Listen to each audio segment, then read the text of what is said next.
चरित्र अध्याय 53 भाग 1। हरि का बेटा जरी का फेटा।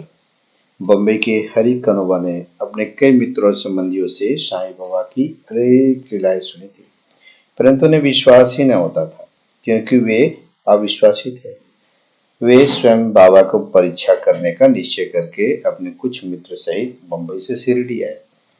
उन्होंने सिर पर एक जरी का पगड़ी और पैरों में नए सैंडल पहन रखे थे। उन्होंने बाबा को दूर से ही देखकर उनके पास जाकर उन्हें प्रणाम वे तो करना चाहा, परंतु उसके नए सैंडल इस कार्य में बाधक बन गए।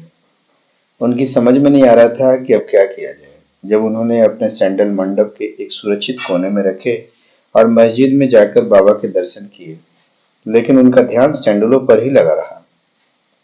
उन्होंने बड़ी नम्रता पूर्वक बाबा को प्रणाम किया और उनसे प्रसाद और उदी प्राप्त करके लौट आए।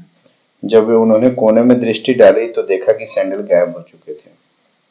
ढूंढने पर भी नहीं मिले। निराश होकर वे अपने स्थान पर वापस आ गए। स्नान, पूजन और नैवेद्य आदि अर्पित करने वे भोजन करने को बैठे, परंतु भोजन कर मुंह हाथ धोकर जब वे बाहर आए तो उन्होंने एक मराठा बालक को अपनी ओर आते देखा, जिसके हाथ में डंडे के कोने पर एक नए सैंडल का एक जोड़ा लटका हुआ था।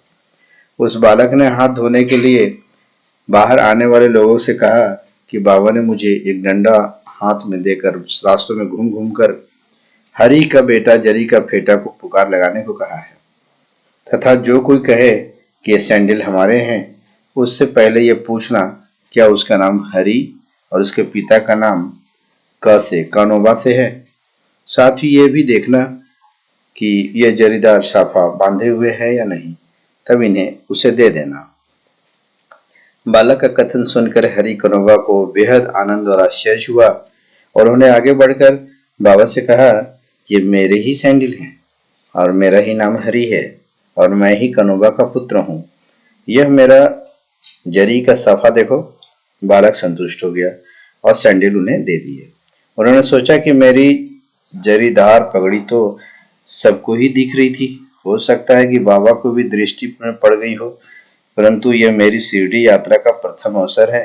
फिर बाबा को कैसे पता लग गया कि मेरा ही नाम हरि है और मेरे पिता का नाम कनोबा है। वह तो केवल बाबा को परीक्षा लेने वहां आए थे।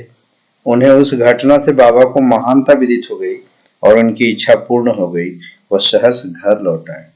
तब तक के लिए ओम साई राम, जय जय साई राम।